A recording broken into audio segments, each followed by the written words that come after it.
संतों महात्माओं की और सज्जन प्रवृत्ति वालों की हमेशा से रही हैं और आज भी ऐसी सज्जन प्रवृत्ति वाले या भक्तजन चाहते हैं कि दुनिया भर में, संसार भर में ऐसा ही वातावरण ये स्थापित हो जिसके द्वारा राहत महसूस की जा सके, आनंदमय ये वातावरण ये बन पाए, खिंचाव वाला नहीं, भय वाला नहीं, हिंसा वाला नहीं, जुल्म सितम वाला नहीं, वातावरण प्यार वाला, करुणा दया वाला, एक दूसरे के काम आने की भावना वाला, वो वातावरण स्वर्गमयी वातावरण होता है। इसीलिए धरती को जन्नत, धरती को स्वर्ग बनाने की जब बातें होती हैं तो इन भावनाओं के बगैर संभव नहीं है। यही महापुरुष संतजन कल से इसी बात के ऊपर ये जोर दे रहे हैं कि ये भावनाएं जब तक हमारी बनेंगी नहीं तब तक ये धरती का तो क्या, हमारे घर का भी स्वर्ग बनना मुमकिन नहीं है, हमारे गली मोहल्ले का भी स्वर्ग बनना मुमकिन नहीं है, हमारे प्रांत, हमारे मुल्क का भी स्वर्गमयी रूप बनना संभव नहीं है। दुनिया और संसार की बात तो छोड़ो। तो इसलिए इन सुंदर भावनाओं का होना बहुत ज़रूरी है। हृदयों में अगर वो बस जाए तो फिर वास्तविकता में एक सुंदर चाल इंसान के द्वारा चली जाएगी। वो वही इंसान जो परिवार के अंग के रूप में है, समाज का हिस्सा है, इस देश का वासी है और सारे संसार के जो मानवीय परिवार जिसको हम कहते हैं उसका हिस्सा होकर ये हर जगह पर दूसरों के लिए वरदान साबित होगा। क्योंकि एक इकाई ही सुंदर रूप धारण कर गई तो वही इकाई फिर किसी रूप में भी है, उसने औरों के लिए सुख का कारण बनना है। तो इसलिए एक इकाई, दो इकाई नहीं, एक सामूहिक रूप में अगर यही एक इंसान इन गुणों से युक्त हो जाता है तो वही फिर धरती के लिए वरदान बन जाता है।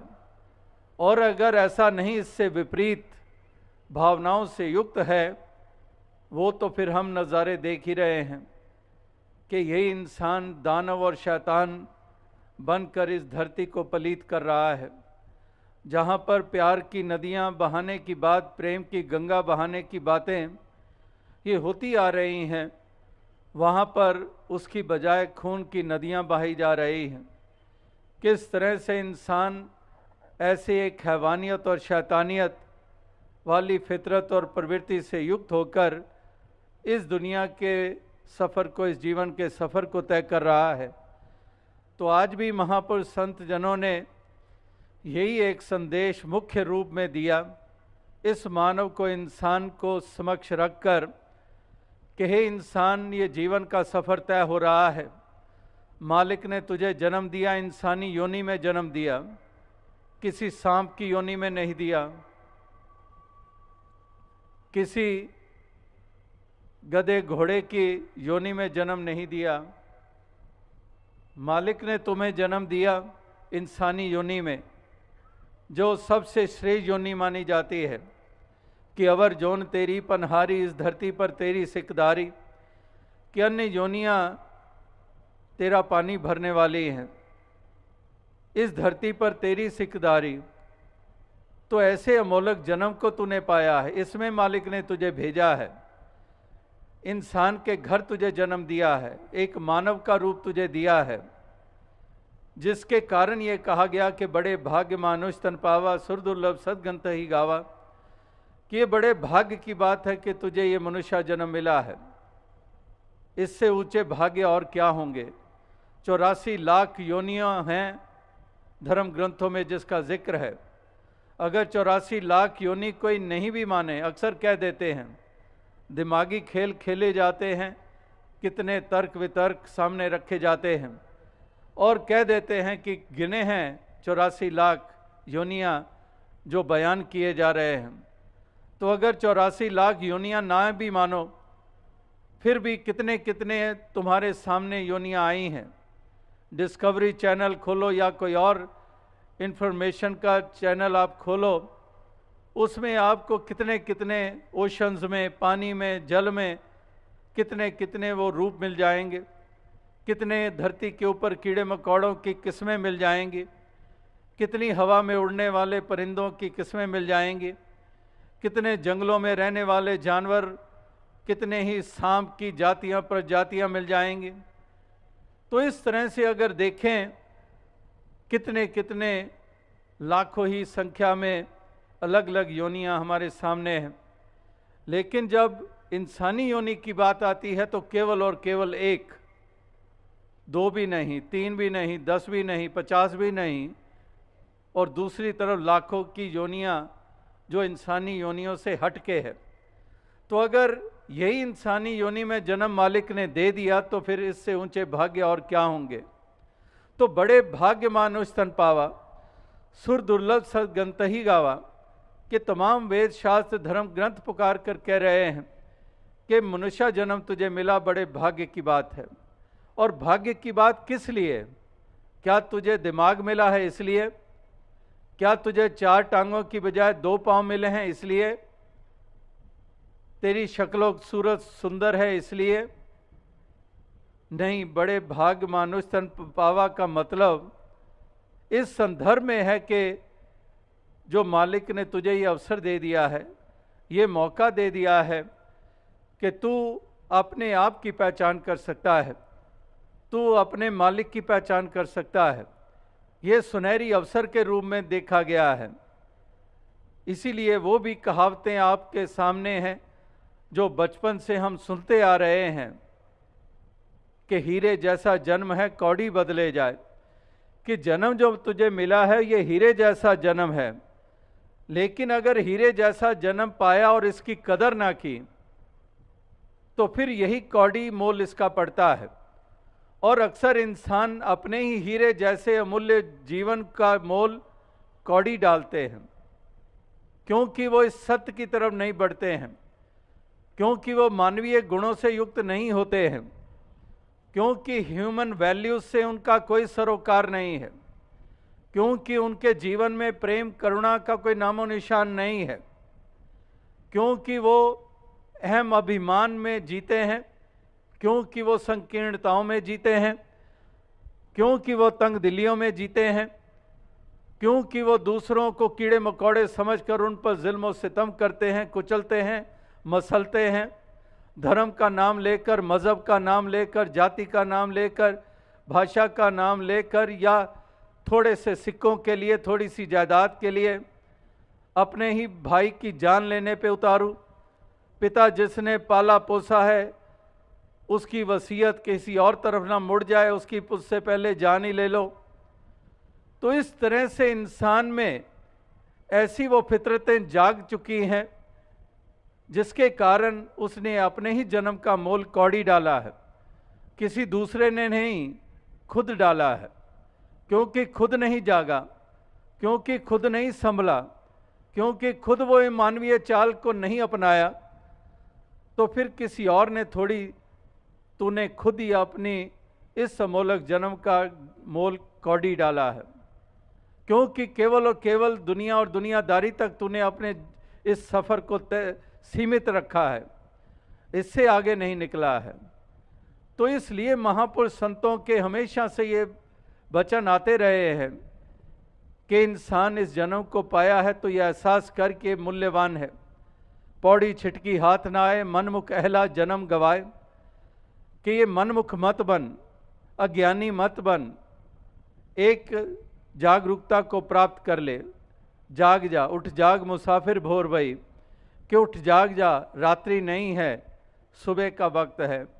इंसानी जन्म पाना यानी कि सुबह का वक्त है। उठ जाग मुसाफिर भोर भई, अब रैन कहाँ जो सोवत है। ये सोने का वक्त नहीं है, अब तुझे इंसानी जन्म मिल चुका है, ये भोर हो चुकी है, ये सवेरा हो चुका है। अब तू आंखें खोल ले, अब तू जाग जा।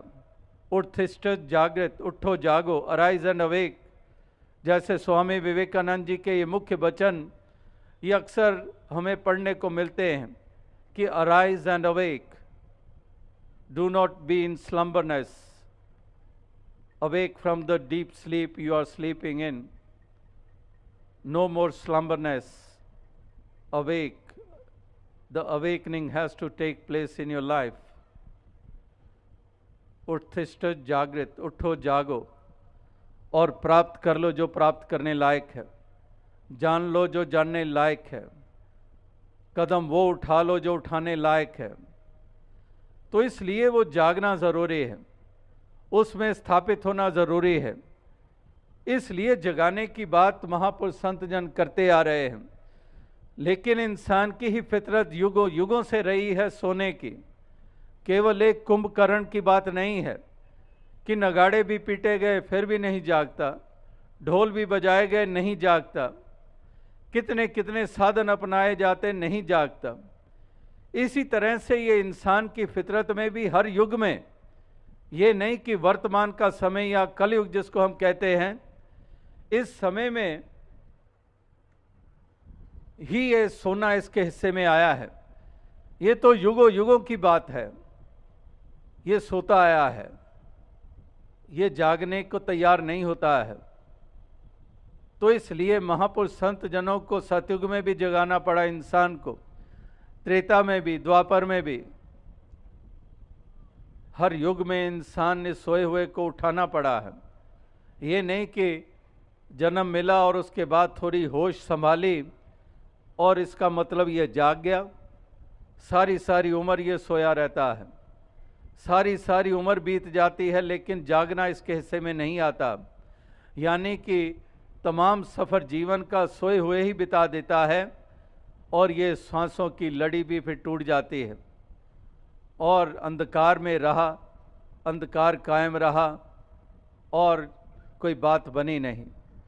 तो इसीलिए महापुरुष संत जन यही एक जगाने का कार्य करते आए हैं कि उठ जाग मुसाफिर भोर भई, कि उठ जाग जा हे मुसाफिर। मुसाफिर उसी को कहते हैं कि जो ठहरता नहीं है। तो दुनिया में हर कोई मुसाफिर है, जो आता है वो जाता है, आए हैं सो जाएंगे राजा रंग फकीर, कि जो आते हैं उनको जाना भी है। उगा हो सो काटिए, फूला सो कुम्हलाए, जो बना सो गिर पड़े और जो आया सो जाए। तो जो उगता है वो कुम्हलाता भी है, उगा हो सो काटिए, जो उगता है वो काटते भी हैं, फूला सो कुम्हलाए, वो भी कुम्हला जाते हैं फूल पौधे, जो बना सो गिर पड़े, जो बनता है वो गिर भी जाता है, मकान गिर जाते हैं, महल गिर जाते हैं, कितने कितने आलीशान महल और आज खंडर बने हुए हैं। तो जो बना सो गिर पड़े और जो आया सो जाए। जो दुनिया में आता है उसको जाना भी है। जब जन्म मिलता है वो एक सिक्के का एक पहलू और दूसरा पहलू कि उसने जाना भी है। हमेशा यहाँ पर नहीं रहना किसी ने भी। राम गयो रावण गयो जा का बहु परिवार, कि नाम मर्यादा पुरुषोत्तम राम जी का शरीर हमें देखने को मिल रहा है और रावण जो सोने की लंका का मालिक है, शरीर उसका भी नहीं रहा। तो राम गयो रावण गयो जा का बहु परिवार, कहो नानक थिर किछ नहीं सुपने जो संसार। यानी कि वही बात, जो आए हैं सो जाएंगे राजा रंग फकीर। तो हर किसी को जाना है, कोई हमेशा नहीं रहने वाला है। तो इसलिए महापुरुष कहते हैं कि बाजी जीत लो, इस संसार में आए हो तो जान लो कि मुसाफिर हो। डड्डा डेरा ये नहीं, ये तुम्हारा डेरा नहीं है। जैसे एक कोई साधु किसी महल में गया और महल में गया तो वहाँ पर बहुत कीमती सामान पड़े हुए, आलीशान पदार्थ वहाँ पर वस्तुएं पड़ी हुई, कहाँ कहाँ से दुनिया के किस किस कंट्री से वो एंटीक्स और कितने कितने वो वस्तुएं वहाँ पर कीमती पड़ी हुई। तो इतना आलीशान संगे मरमर का बना हुआ। तो वो महात्मा कहने लगा, वाह कमाल की सराय है। अब सराय कहा तो वो परेशान हो गया। वो सेठ कहने लगा लगता तो ये महात्मा है, लेकिन लगता है कोई दिमाग का पुर्जा हिला हुआ है इसका। ये इतना आलीशान मकान, अरबों का बना हुआ, अरबों की वस्तुएं पड़ी हुई, और ये सराय कह रहा है। तो उसने कहा, महात्मा सराय नहीं, ये घर है। कहने लगा, अच्छा घर है, अच्छा तो आप यहाँ रहते? हाँ जी मैं रहता हूँ। आपसे पहले मेरे पिताजी, उससे पहले मेरे दादाजी, उससे पहले परदादा जी। तो आगे से महात्मा कहते हैं कि मैं वही तो कह रहा हूँ कि हमेशा इसमें कोई रहा नहीं, परदादा और फिर दादा, फिर पिता, फिर आप, तो वो रहे तो नहीं हमेशा। घर तो उसी को कहेंगे कि जो वहीं पर डेरा लग जाए, लेकिन डेरा तो नहीं रहा। जैसे एक और मिसाल आती है कि एक ऐसे ही फ़कीर संत, और किसी ने उसको पूछा कि आबादी किस तरफ है, उसने इशारा कर दिया इस तरफ है। वो उस तरफ चला गया। इंसान चला तो गया, वापस लौट भी आया, और लौटा तो इतना लाल पीला गुस्से में उस फ़कीर को कहने लगा, मैंने आपसे पूछा था कि आबादी किधर है, तो आपने इस तरफ इशारा किया, मैं उधर गया, वहाँ तो कब्रिस्तान था। तो वो आबादी मैंने पूछी थी। तो वो फ़कीर कहने लगा, मैंने ठीक ही तो बताया था, असल में तो आबादी यहीं थी, वहाँ से तो उजड़ कर यहीं आकर बसते हैं। जब भी ये जीवन का सफ़र तय होता है यहीं आकर बसते हैं। मैंने तो आबादी का ही रास्ता बताया था। तो कहने का भाव क्या है कि महापुरुष संत जन ये सच्चाई सामने रखते हैं। ये नहीं कि कोई डराने के लिए, भय देने के लिए, ये केवल आईना रखते हैं सामने सत्य रूपी, कि नशे में इतना चूर ना हो जाओ कि भूल जाओ कि तुम भी यहाँ पर कुछ समय के लिए हो। 4 दिनों की चांदनी और फिर अंधेरी रात है, कि ये हमेशा ये सिलसिले चलते नहीं रहने हैं। कोई भी हमेशा नहीं रहा है, हर किसी को जाना है। इसलिए इंसानों जन्म लेने के बाद और यहाँ से रवानगी होने से पहले जो बीच का वक्फा है, इसमें वो कदम उठा लो कि तुम इस संसार में भी यश के पात्र बनो, और अगले जहान यानी कि परलोक भी तुम्हारा सुहेला हो जाए। इस हरि की दरगाह में भी तुम्हें शर्मिंदगी ना उठानी पड़े। यहाँ पर वो काम कर गुजरो, और वो यहीं पर करने होंगे। लोक में ही वो कदम उठाने होंगे, परलोक को संवारने के लिए भी। दोनों जहान यहीं संवरेंगे, इस संसार से रुखसत हो जाने के बाद नहीं, वो यहीं पर कदम उठाने होंगे। इसलिए महापुरुष कहते हैं कि ये लम्हे ये कीमती हैं, ये पल कीमती हैं, ये श्वास कीमती है, एक एक लम्हा कीमती है, एक एक पल कीमती है। जब ये श्वास उखड़ते हैं तब हमें एहसास होता है कि कितने कीमती है। जब बड़े आराम से हम सांस ले रहे होते हैं तो इन श्वासों की कदर नहीं होती है। ज़रा सा कोई दम घुटना शुरू हो तो हम छटपटाते हैं, कोई गला ही दबा दे हमारा, छटपटाते हैं, कोई पानी में ही गोते आने शुरू हो जाएं तो छटपटाते हैं। और जब आराम से सांस ले रहे थे तो इन श्वासों की कोई कदर ना थी। तो एक एक श्वास की कीमत है, इसकी कदर करना जान लें, और वो कदर करेंगे तो इसकी कीमत का एहसास होगा। फिर इनको व्यर्थ नहीं गंवाएंगे, फिर इनको हम एक पाप दुष्कर्म करते हुए नए लम्हों को बिताएंगे। ये श्वास लेंगे तो हम नेकी करते हुए इन श्वासों को लेंगे, दूसरों के काम आते हुए हम इन श्वासों को लेंगे, दूसरों को खुशी देते हुए हम इन श्वासों को लेंगे। यानी कि वो श्वास भी, उनकी कीमत भी हमने जानी और कीमत डाली भी। एक ऐसी सुंदर चाल चलने के कारण, सुंदर भावनाओं से युक्त हो जाने के कारण, निज़ाम जिसके अधीन है, तो ऐसे मालिक खालिक को जान ले, इसके साथ अपना नाता जोड़ ले, और इसके साथ नाता जुड़ेगा अगर तू ब्रह्म ज्ञानियों का संग करेगा। करूं विनंती सुन मेरे मीता संत टहल की बेला, यहाँ खाट चलो हरि लाहा, आगे बसे सुहेला। तो ऐसे संतों का संग, ऐसे ब्रह्म ज्ञानियों का संग कर लो, जिनके संग के द्वारा तुम्हें ये सत्य की पहचान हो जाएगी, इस मालिक खालिक का बोध हो जाएगा, और इसको अंग संग जान लोगे। और इसको अंग संग जान लिया, अपने मूल की पहचान हो गई, आत्मा की बात बन गई। आत्मा ने अपने जन्म को सुहेला कर लिया, इस संसार में आना उसका सफल हो गया, क्योंकि उसने ये जागृति प्राप्त कर ली, उसने अपने मूल की पहचान कर ली, इस मालिक खालिक को पहचान लिया, जो ज़र्रे ज़र्रे में समाया हुआ है, जिसको दूर माने बैठा था, जिसकी तरफ अनजान बना हुआ था, अब इसी को रूबरू देख रहा है। जिधर देखता हूँ उधर तू ही तू है, कि हर शय में जलवा तेरा हूँ बहू है। तो इसको रूबरू, इसको जान लिया, और फिर दसों दिशाओं में नतमस्तक हो गया। जैसे अर्जुन कुरुक्षेत्र के मैदान में दसों दिशाओं की तरफ नतमस्तक हो गया, इसकी कण कण में उपस्थिति को जब ज्ञान की दृष्टि से देख लिया, तो नतमस्तक हो गया दसों दिशाओं में, कि तू ही तो है विराजमान, तेरी ही तो उपस्थिति है, तू ही तो है जो अजन्मा है, तू ही तो है जो नाश नहीं होता है, तू ही तो है जो असीम है, तू ही तो है जो अजर है, तू ही तो है जो अजन्मा है, जो शाश्वत है, तू ही तो है जिसे कोई बनाने वाला नहीं है, जिसको स्वयं भू कहा जाता है, तू ही तो है। तो जैसे अर्जुन नतमस्तक हो जाता है इस ज्ञान की दृष्टि को प्राप्त कर लेने के बाद, इसी तरह से कबीर जी भी नतमस्तक हो जाते हैं इसको अंग संग जान लेने के बाद।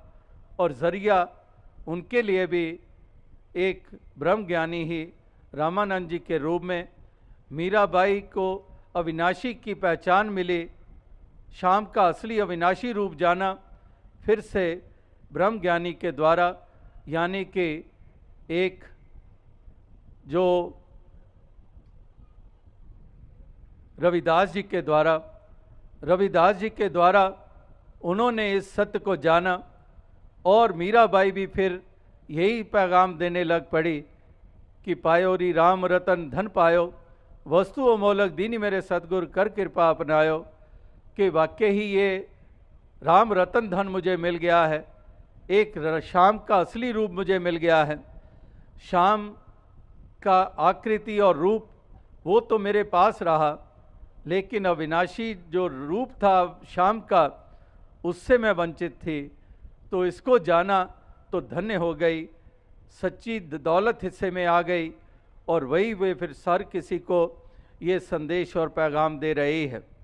तो यानी कि महापुरुष संत जनों के इतिहास भी यही बताते हैं कि ये परम अस्तित्व निराकार, इसको जान लेने के बाद ही हम मंजिल मकसूद को पा लेते हैं, वरना ये सफ़र हमारा जारी रहता है, वरना ये जन्म मरण के फेर में हम पड़े रहते हैं, वरना ये जंजीर में जकड़े रहते हैं, इससे हमें निजात हासिल नहीं होती है।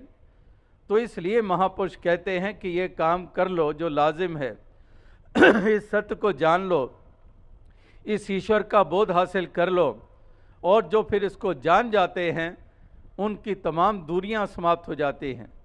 जो इसको दूर माने बैठे थे, जितना करीब खुदा है उतना करीब ना कोई, लेकिन समझ उन्हीं को आई जिन पे रहमत हुई, कि जितना करीब खुदा है उतना करीब ना कोई। शहर अग थी रा बसदा नेड़े, कि जो शहर अग से भी नज़दीक है, खुदा वो हरगिज़ खुदा नहीं है जो उधर तो है और इधर नहीं है, वो खुदा नहीं हो सकता है। तो इसलिए इसको करीब जाना, जितना करीब खुदा उतना करीब ना कोई, कि जितना करीब खुदा है उतना करीब कुछ नहीं, लेकिन ये दूरी फिर भी बनी रही। इसको दूर माने बैठे, इसको सातों आसमानों पे इसको सीमित रखा हमने, इसको हमने एक दिशा में सीमित रखा, इसको हमने जाना कि शायद जंगल में ही है, इसीलिए जंगलों में गए खोजने के लिए। काहे रे बन खोजन जाई सर्वनिवासी, सदा अलेपा तोहे संग समाई। कि कहाँ बनों में खोजने जा रहे हो, मोको कहाँ ढूंढे बंदे मैं तो तेरे पास में, कि मुझे कहाँ ढूंढ रहे हो, जंगलों में वीरानों में कहाँ ढूंढ रहे हो, मैं तो तेरे पास में। सर्वनिवासी सदा अलेपा तोहे संग समाई, कि तेरे संग है। तो इस तरह से इसको करीब जान ले, और जो इसको करीब जान लेता है यानी कि खुदा से दूरी मिट गई, और जब खुदा से दूरी मिट गई तो फिर इसके बंदों से भी दूरी मिट गई। इससे समीपता नहीं बनी थी, इससे नाता नहीं जुड़ा था, इसलिए इसके बंदों से भी दूरी बनी हुई थी। इसलिए हमने इन बंदों से भी फासले बनाए हुए थे।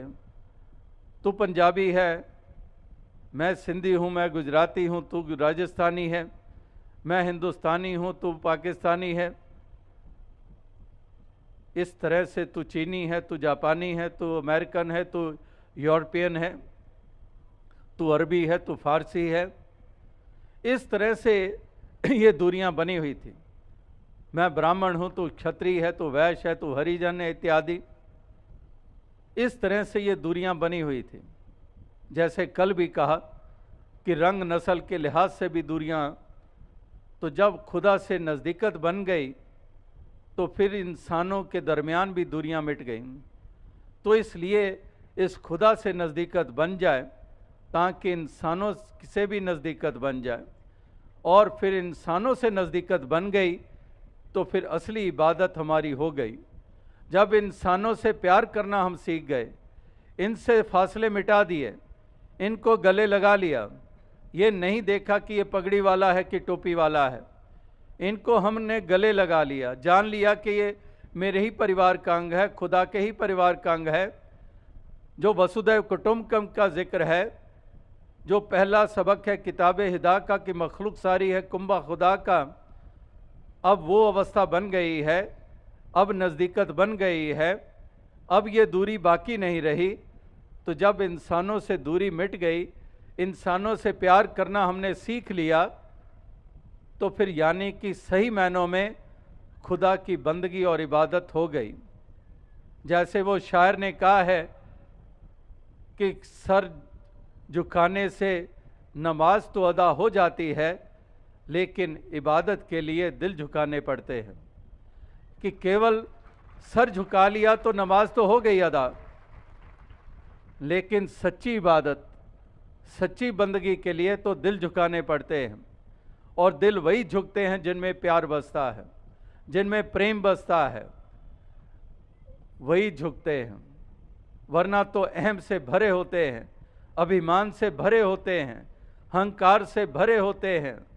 मैं क्यों इसके करीब जाऊं, मैं क्यों इसको अपनाऊं, ये मेरे से नीचा, मैं ऊंचा, मेरा मज़हब ऊंचा, इसका मज़हब नीचा, मेरा पैगंबर ऊंचा, इसका नीचा। इस तरह से मेरी जाति ऊंची, इसकी जाति नीची। इस तरह से अहम में चूर रहते हैं। जैसे वो शायर का फिर एक शेर ध्यान में आया कि आदमी के बारे में ये बात समझने वाली है कि सर जितना भरा हुआ है, दिल उतना ही खाली है। कि जितना इसका सर भरा हुआ है, यानी कि अभिमान से भरा हुआ है, दिल इतना ही खाली है, दिल बिल्कुल खाली है। जैसे कि एक कोई वीरान जगह है, खंडर है, दिल बिल्कुल खाली है, क्योंकि सर भरा हुआ है। और जिसके सर भरे होते हैं वही सर फिरे होते हैं। तो इसलिए महापुरुष संतजन यही एक संदेश देते हैं कि इस खुदा से नज़दीकत बना लें, इस मालिक खालिक से नज़दीकत बना लें, और इसके बंदों से नज़दीकत बना लें, और सच्ची इबादत, सच्ची बंदगी हो जाएगी। और कोई तरीका नहीं है, और कोई ज़रिया नहीं है। तो इसलिए इन बंदों से प्यार करना हम सीख जाएं, और प्यार का जहान हम बसाते चले जाएं। चारों तरफ प्यार के तराने हों, चारों तरफ प्रेम के नगमे हो, चारों तरफ प्यार की ठंडी फुहार हो, और इस प्रकार से एक हम दिव्य गुणों से युक्त होकर इस जीवन के सफ़र को हम तय कर लें। कहीं पर भी अहम ना हो, कहीं पर भी अभिमान ना हो। जैसे हिरण्यकश्यप वो सतयुग में हुआ, लेकिन वो सतयुग में पैदा होने के बावजूद वो अभिमान में रहा, वो क्रूर रहा, अपने बेटे प्रहलाद के ऊपर जुल्म करता रहा और उसका बेटा वो भक्त साबित हुआ, अपने ही पिता से कहीं ऊंचा साबित हुआ। तो इस प्रकार से होली का त्यौहार अभी कुछ हफ्ते पहले ही गुजरा है और होली के त्यौहार के साथ जुड़ा हुआ वही पहलू है हिरण्यकश्यप वाला, भक्त प्रहलाद वाला, हिरण्यकश्यप की बहन होलिका वाला, जो अभिमान में चूर थी और इसलिए उसी अभिमान के कारण उसने अपने आप का अंत कर डाला और भक्त प्रहलाद की जय जयकार हो गई। तो इस तरह से इस अहम से ऊपर उठकर विनम्रता को धारण करके खलूस और प्रेम के भाव को अपने हृदय में बसाकर एक दूसरे का भला मांगना भी, एक दूसरे का भला करना भी ये आ जाए अगर इंसानों को, तो वाकई ही ये धरती स्वर्ग बन जाए। ज़ुबानें तो कहती हैं कि सबका भला करो भगवान, सबका सब विधि हो कल्याण, कि ज़ुबान तो ज़रूर कह देगी, किसी धर्म स्थल पर गए हैं तो ये उच्चारण कर ही डालेंगे कि सबका भला करो भगवान, सबका सब विधि हो कल्याण। ये ज़ुबान ने तो कह दिया, लेकिन मन में क्या प्रार्थना चल रही है? मन में ये प्रार्थना चल रही है कि जब मैं यहाँ से घर लौटूं तो पड़ोसी का सत्यानाश हुआ हो। इस प्रकार से मन में तो ये विचार चल रहे होते हैं, मन में तो ऐसी भावनाएं विशैली चल रही होती हैं, लेकिन ज़ुबान क्योंकि मजबूरी है, अब कहीं पर प्रार्थना हो रही है धर्म स्थल पर तो ये तो हमने गानी ही है, लेकिन मन में क्या चल रहा होता है। तो इसलिए भक्तजन, महापुरुष, संतजन वो मन से भी यही प्रार्थना करते हैं और व्यवहार के रूप में भी वो सुंदर रूप में ही व्यवहार करते हैं, सद्भावना और सद्व्यवहार। इस प्रकार से ये सलीका, ये जीवन का, ये हर किसी को आ जाए, यही एक शुभकामना, यही प्रार्थना, यही एक अरदास की जा रही है। साथ ही साथ वो संदेश भी दिए जा रहे हैं, वो मरम भी बताई जा रही है, वो ढंग भी बताया जा रहा है, वो रास्ता भी दर्शाया जा रहा है कि जिस रास्ते पे चलने से, जिन भावनाओं से युक्त होने से हे इंसान तेरा म्यार ऊंचा होगा, तो उसी रास्ते पे चल निकल, उन्हीं भावनाओं से युक्त हो जा और अपना ये सफ़र जो है ये जीवन का मुबारक बना ले। ये तुम्हारा संसार में आना भी मुबारक, तुम्हारा संसार में रहना भी मुबारक, और जब संसार से रुखसत हो जाओगे तो तब भी अपना यश छोड़कर जाओगे, एक दूसरों के लिए प्रेरणा का कारण बनकर जाओगे। तो ये काम कर गुजरो, ये कदम उठाओ, यही एक महापुरुषों संतों का ये भाव है, ये संदेश देने का जो युगों युगों से ये दिए गए हैं और आज भी वही संदेश ये दिया जा रहा है, ये दोहराया जा रहा है।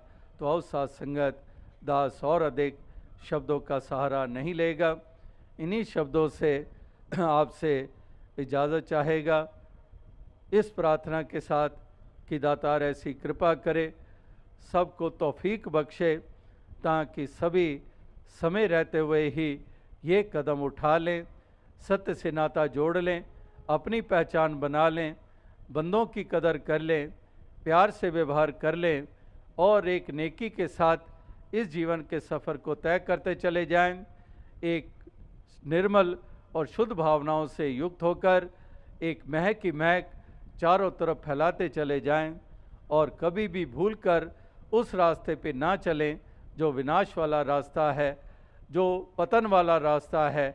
उस रास्ते पे हरगिज़ ना चला जाए, रास्ता वही अख्तियार किया जाए जो ऊंचाइयों तक ले जाने वाला है, जो लोक और परलोक संवारने वाला है। उसी डगर पर चलें, उसी रास्ते पे चलें, और यही एक मंतव्य, यही मकसद था इस समागम का भी, जो यहाँ मध्य प्रदेश और छत्तीसगढ़ का जो मिला जुला समागम जबलपुर के शहर में आयोजित हुआ है। तो इस अवसर, इस मौके के ऊपर आप सभी का यही ध्येय है और उसी की पूर्ति के लिए आप स्थान स्थान से चल कर आए हैं। इन प्रांतों से ही नहीं, अन्य प्रांतों से भी नुमाइंदगी हुई है। तो इस प्रकार से यही उत्साह, यही लगन, परोपकार के जज्बे ये हमेशा बने रहे, ये भी शक्ति सामर्थ्य दातार सबको प्रदान करे। तो दास इन्हीं शब्दों से आपसे इजाज़त चाहेगा। जो कल और आज सुंदर एक आनंदमय वातावरण आपने स्थापित किया, तो ऐसे ही वातावरण जगह जगह पर स्थापित होते चले जाएं, धरती के हर जर्रे पर स्थापित होते चले जाएं, जहां पर केवल और केवल महक की महक हो, कोई दुर्गंध ना हो, महक हो प्यार की, एक महक हो, एक खुशबू हो, ऐसे प्रेम की जिसकी ज़रूरत आज धरती को है। साथ संगत जी।